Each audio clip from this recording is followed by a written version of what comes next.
सभी लोगों का हमारे इस चैनल पर स्वागत है।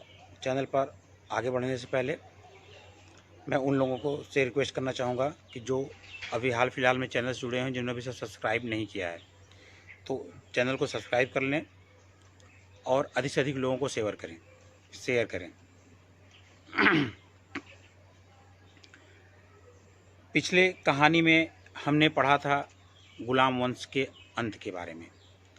गुलाम वंश के अंतिम शासक कयूमर्स की हत्या करके जलालुद्दीन फ़िरोज़ शाह खिलजी के नाम से 1290 में दिल्ली का सुल्तान बनता है। यह सल्तनत वंश का दूसरा वंश था। पहला वंश गुलाम वंश, दूसरा वंश खिलजी वंश, जो 1290 से प्रारंभ होकर के 1320 तक चलता है। इस वंश में 3 शासक शासन करते हैं। 1290 से 1296 तक जलालुद्दीन फ़िरोज़ खिलजी। इसके पश्चात इसका भतीजा अलाउद्दीन खिलजी, जिसे हम भारत का सिकंदर भी कहते हैं। इस वंश में अलाउद्दीन खिलजी बहुत ही इम्पोर्टेंट टॉपिक है, उसके बारे में हम विस्तार से बताएंगे। और उसके बाद उसका पुत्र कुतुबुद्दीन मुबारक शाह खिलजी, जो कि 1316 से 1320 तक शासन करता है। 1320 के बाद नसरुद्दीन नामक उसके एक सरदार ने कुतुबुद्दीन मुबारक शाह खिलजी की हत्या करके स्वयं सिंहासन में बैठता है। लेकिन कुछ ही माह के पश्चात गयासुद्दीन तुगलक, जो कि उस समय पश्चिमोत्तर सीमा प्रांत पर खिलजी वंश का सरदार था, जिसने अपने शासनकाल में सबसे ज़्यादा मंगोलों को आक्रमण को रोका था, वह दिल्ली में आता है और नसरुद्दीन को से सिंहासन छीन लेता है और स्वयं सिंहासन में बैठता है। और इस तरह खिलजी वंश का अंत हो जाता है। तो खिलजी वंश की हमने छोटी सी कहानी जान ली। अब हम आते हैं फ़िरोज़ खिलजी पे। फ़िरोज़ खिलजी व्यक्तिगत रूप से एक कमज़ोर शासक था। उसने अपने शत्रुओं के प्रति और विरोधियों के प्रति क्रूरता या कठोरता की नीति नहीं अपनाई, जिसके कारण उसका शासनकाल मात्र 6 साल तक चला, 1290 से 1296। इस अल्पकाल में उसने कोई बहुत अधिक उपलब्धि नहीं अर्जित की।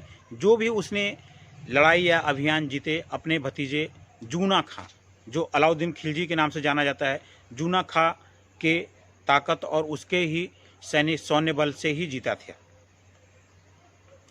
इसी का फ़ायदा उठाकर जूना खां ने 20 जुलाई 1296 में अपने चाचा की हत्या कर दी। जबकि फ़िरोज़ खिलजी के अंगरक्षकों ने उनको बताया था कि अलाउद्दीन खिलजी की महत्वाकांक्षाएं बढ़ रही हैं, वह आपकी हत्या करने के लिए षड्यंत्र रच रहा है। लेकिन अपने भतीजे पर अंधविश्वास करते हुए वह अपने अंगरक्षकों से विहीन होकर जब देवगिरी के अभियान को जीत करके अलाउद्दीन खिलजी लौटता है, तो अपने साथ ढेर सारा धन संपत्ति लाता है। वह संपत्ति वह अपने पास रखता है, राजकोष में न जमा करता है, जिस कारण सुल्तान को भी उसके ऊपर सरदारों के भाव से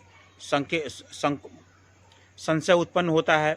इस संशय को दूर करने के लिए वह अपने भतीजे से मिलने के लिए जाता है, लेकिन फिर भी वह अपने अंगरक्षकों की बात को टालता है और एक षड्यंत्र के तहत उसको नदी पार करनी होती है। एक छोटी सी नाव रखी जाती है, जिस नाव पे मात्र 1 या 2 लोग ही बैठ सकते थे।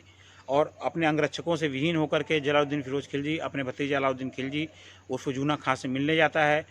20 जुलाई 1296 की घटना है। अलाउद्दीन खिलजी धोखे से अपने चाचा की हत्या कर देता है। और यह कहा जाता है, इतिहासकारों बर्नी का कहना है कि अभी सुल्तान के मस्तक से रक्त टपक ही रहा था कि अलाउद्दीन खिलजी ने अपना राज्यारोहण कर लिया, सिंहासन रोहण कर लिया। फ़िरोज़ शाह खिलजी जब सुल्तान बने थे तब उनकी उम्र 70 वर्ष की थी। वह स्वयं बोलते थे कि मैं 70 वर्ष का बूढ़ा मुसलमान क्या शासन करूंगा, और मैं अपने शासन के लिए मुसलमानों का रक्त भी नहीं बहा सकता। और अपने सरदार, अपने सुल्तान बलवन का बहुत वफादार होने के नाते वह बोलता था कि जिस सिंहासन पर हमारे सुल्तान बलवन बैठते थे, मैं उस सिंहासन पर कैसे बैठ सकता हूँ, मैं उनकी बराबरी कैसे कर सकता हूँ। इस तरह जलालुद्दीन फिरोज़ खिलजी का एक अल्प शासन काल होता है जिसमें कोई भी महत्वपूर्ण घटनाएं नहीं घटती हैं। हाँ, 1192 में यह मंगोल के आक्रमण का बहुत ही सफलतापूर्वक सामना करता है अलाउद्दीन खिलजी की साथ में। 1191 में इसका एक रणथंभौर का अभियान असफल होता है और 1192 में भी यह मुंडेर का एक सफल अभियान करता है। इनके अलावा फिरोज़ खिलजी के शासनकाल में कोई महत्वपूर्ण घटना नहीं घटी थी। इसके बाद हम अलाउद्दीन खिलजी में पढ़ेंगे। अलाउद्दीन खिलजी भारत का एक महत्वपूर्ण शासक था जिसने ढेर सारे परिवर्तन किए और उसके अंदर द्वितीय सिकंदर बनने की महत्वाकांक्षा थी। दोस्तों, आप लोग चैनल पर बने रहिए और अधिक से अधिक वीडियो को शेयर करिए और सब्सक्राइब करिए, लोगों को सजेस्ट करिए और अपनी समस्याओं को कमेंट के माध्यम से हमें समझाते रहिए। हम आपको आपकी समस्या का ज़रूर समाधान करेंगे और आप पढ़िए। और हमारे जो प्रेरक प्रसंग के वीडियो भी आ रहे हैं, आप उनको ज़रूर देखिए, क्योंकि बगैर मोटिवेशन के आप अपनी ऊर्जा का पूरा उपयोग नहीं कर सकते हैं। क्योंकि जब आप अपनी ऊर्जा का पूरा प्रयोग करेंगे तभी सफलता आपको अतिशीघ्र मिलेगी। नमस्कार दोस्तों, धन्यवाद।